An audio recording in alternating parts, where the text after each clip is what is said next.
भाई आम आज एनिवर्सरी तो जाते केक आने केक धरिक आसिल कि केकटा बहुत अधिक दाम पड़गला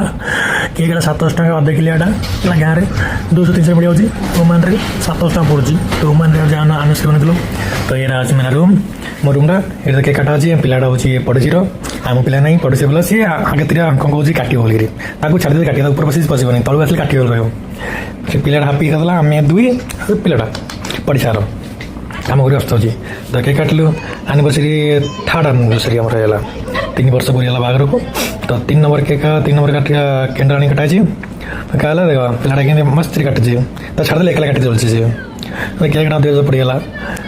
ताकि गिफ्ट देवा पड़ी आपण मैंने गिफ्ट दूसरे ना कि एनिवर्सरी गिफ्ट देवा बाध्य ना देवा पड़ो कहीं वाइफ मैंने घरे सब कम कर गोटे वर्ष भर गोटे गिफ्ट देले हापी जाऊँगी से मो ट्रिक्टा आपण मैंने आपणातु हापी रे झगड़ा के हरबे पिलाटा बहुत मस्त काटची आम दुई पिला चिन्ना मामा हापी चिन्ना बहुत केक काटची हापी मस्त